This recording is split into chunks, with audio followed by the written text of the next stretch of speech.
Lieutenant General Yilmaa Mardaasaa aangoo gadhiisuu akka barbaadamu muummee Abiyyi Ahmadiif xalayaa barreessan. Mardaasaa waajjira ministeera muummeetti waamamanii Abiyyiinis doorsifamuun kan dhagahame.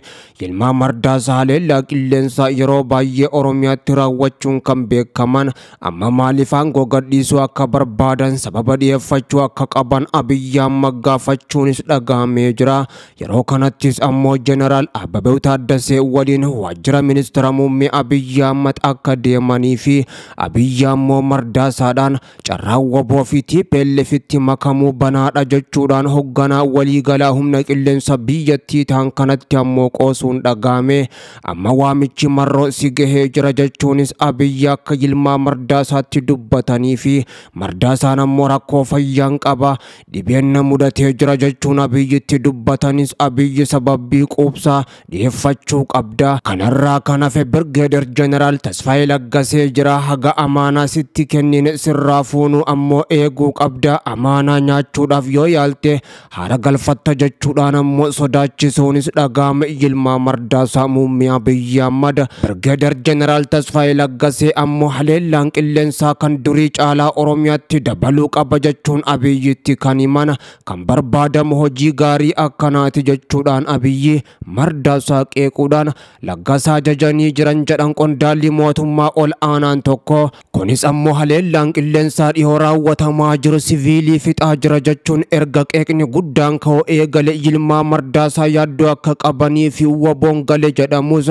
waraanni ammoo giddu galeessatti itti fufuu hordofee fedhiin aangoo gadhiisuudhaaf ammoo gaafii dhiheeffatanis aangoon kan sitti kenname fedhiin hin turre yeroo fuudhamuu fi akkasuma gadhiisanis ammoo kan fedhiidhaan raawwatamu hin jiruun dubbii muummee Abiyyi Ahmad yeroo xumuraatiif waajjira isaaniitti Yilmaa Mardaasaatii fi Ababaw Taaddasee Tasfaayee Laggasaatti dubbatan ta'uu qondaalli olaanaa mootummaa kun kan himan. Dubbiin biltsiginnaa gidduutti dhalates ammoo walshakkii guddaa uumuun raafamni jabaan mootummaa federaalaa keessatti dhalachuu qondaalli mootummaa kun himan. Ministeerri muummee Abiyyi Ahmad ammoo yeroonii fi walwaraansa Oromiyaa keessatti adeemaa jiruu fi Amaaratti godhamaa jiru kana yeroo gabaabduu keessatti akkamitti goola bu'aa akka qaban irratti mari'achuudhaaf otoo rafanii hin bulin guyyoota lamaan darban kana dabarsaa jiranii ammoo kana jechuun Yilmaa Mardaasaa Abiyyitti kan dubbatan. Abiyyi guddoo dheekkamsiisuunis kan dhagahame. Dubbichaanis ammoo Fiildi Maarshaal Birhaanuu Juulaa guddoo nahuun kan dhagahame. Ajajaan humna qilleensa biyyattiidha. Abdiin ministeera muummee Abiyyi Ahmadii fi Fiildi Maarshaalicha harkasaa jiru ammoo aangoo gallakkisuu kan filatan. Qondaalota waraanaa ol aanoo fi federaalaa keessattis shakkii guddoo darbuunsaa kan dhagahame. Walwaraansi Oromiyaatti adeemaa jiru biyyattii diiguudhaaf finxeerra ga'anii jira kan jedhamaa tures amma ammoo waan dubbicha dhugoomsuuf deemu fakkaata. Biyyattii walwaraansaan diigamaa jirti. Gara marii dhugaa fi haqa qabeessaatti deemamuu qaba jechuun xinxaltoonni yeroo gaafataa jiranitti Itoophiyaan marii biyyaalessaa barbaaddi jechuun ammoo biltsiginnaan fokkoruun kan diddee amma fokkora isheetiif waan hojii waan argachaa jirtu fakkaatti. Walwaraansi Oromiyaa keessaatis hin dhaabbanne giddu galeessatti ibidda qabsiisu akkuma itti fufetti jira. Kaaba Itoophiyaa naannoo Amaaraattis fannoon hoogganan qabu jedhame mootummaa biltsiginnaa jala hafaa waan jiruun fakkaatu magaalota dhuunfachuutti deemaatiin jira jechuudhaanis humna raayyaa ittisa biyyattii barbadeessuu himaa jira. Humni qilleensa biyyattii Oromiyaa dabalatee Amaaratti haleellaawwan qilleensaa dhibbootaan lakkaa'aman ammoo raawwatus humnoota riphee lolaa kana mootummaa jala hambisuu hin dandeenye. Mootummaanis humnoota kana ammoo caccabsee barbadeessee irra aanuu hin dandeenye, balleesse facaase bittinse jedhuus ammoo humni kuyyoo mootummaa lolu mul'ataatuma jira. Keessattuu hidhattoonni Oromiyaadha kan mootummaa yeroo ammaan tanaa galaa jiran jechuudhaan himaa jiru. Giddu galeessa dabalatee guutuu Oromiyaa keessatti godinaalee garagaraatti lola jabaa gaggeessaa jiraachuudhaaf mootummaa federaalaatiin sii dhufaa jirra yoo jedhaniin ajajaan olaanaan hidhattoota waboodha. Jalmarroon dhiyeenya kanas ammoo dubbachuun isaanii kan dhagahame. Waboon duuba deebiin qabu. Fedhii fi akeeka qabsoo Oromoo hanga galmaan gahutti of duuba kan deebi'uu miti jechuudhaan haleellaa qilleensaa giddu galeessaa fi lixatti raawwatamaa jiruuf duuba deebii akka hin qabne humni isaanii jalmarroon kan dubbatan. Humni qilleensaa haleellaa isaan gubbatti raawwataa ture yeroo ammaa muddama keessa keessa galuudhaan ajaja ministeera muummee Abiyyi Ahmad gara hojiirra oolchuutti deemu Mardaasaan ammoo yoo didan muummee Abiyyi Ahmad Tasfaayee Laggasee ni jira jechuudhaanis ammoo Mardaasatti dhaadatanii jiru. Mardaasaan lafa dhaloota isaa giddu galeessa dabalatee hanga lixaatti godinaalee Oromiyaa hunduma ammoo dirooniidhaa fi jeettiidhaan kan rukute amma waan gaabbaa jiru fakkaata. Oromiyaa waggoota jaan darbaniif waraana keessummeessaa kan turte ammas otoon dhaabbatin waraanichi itti fufee dhiiga dhangalaasaatuma jira. Garuu furmaanni argamne lafoo fi qilleensaan dulli godhamus milkaa ta'uudhaan mul'ataa hin jiru. Kanaafuu ammoo dubbii warra bosonaa diroonii fi lafoon haleelanii injifachuu otoon taane dhugaan karaarraa bade jira jechuudhaanis ammoo Mardaasaan dubbachuun isaanii kan dhagahame.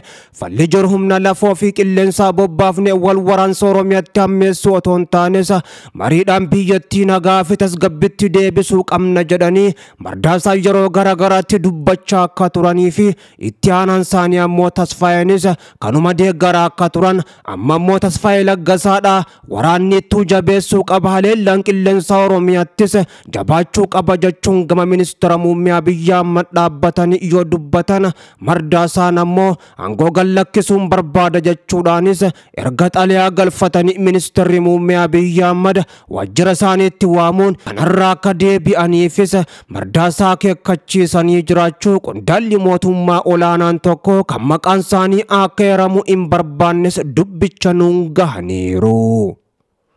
Qabsoofneefis miti kaduunu mana oolleefis miti immoo kadu'a oollu jechuudha. Guyyaa keenya qofaa duuna. Duuti immoo miileenaanis nuttaa dhufu, tokko ta'ees nuttaa dhufu, taankii isaa qabaatu, eeboo isaa qabaatu, du'an sodaattu taanaani hundumti isaayyuu tokkumaa jechuudha. Kanaaf hin hiikkannu jennaan hin hiikkannu. Hin hiikkannuumi? Hin hiikkannu. Mariif hin dhiyaatu jechuu kun. Osoo illee ta'e kaleessa hiikkanne irra ta'e irra tola. Dadhabne irraa addi bilisummaa Oromoo qabsoo bilisummaa Oromoo dhiibuu dadhabeera.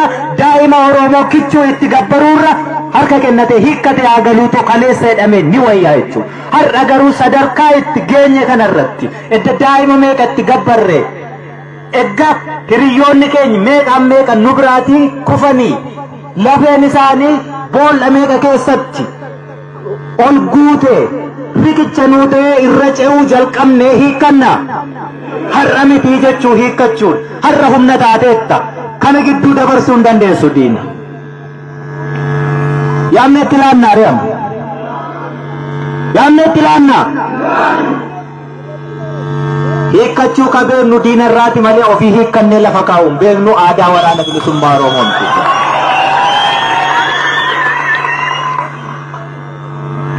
Galaanaa irra dhangalaanaami. Bakka jirtutti hin dabarsiinii jechuudha.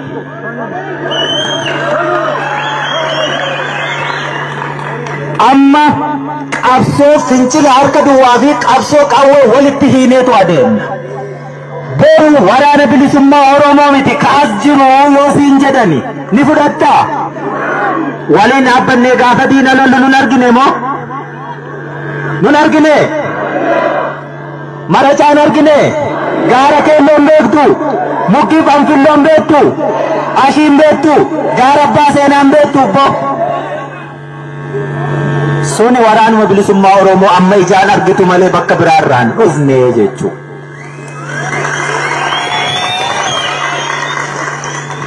Inni kun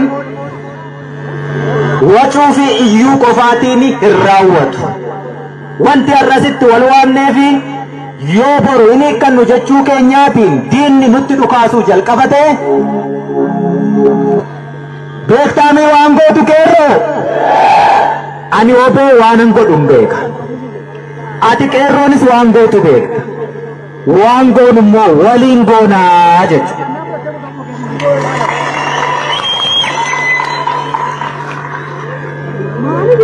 Waan goonu immoo yeroo waliin goonu wanti walitti himnu komiinsi irraa qaba jedhee sana hin fixanne tokko si yaamee tokko si teessisee ati bahii du'ii ati mana ooli ati akkas ta'i guyyaa irraa akkas hin ta'ini guyyaa biroo akkas ta'i sana fudhattu.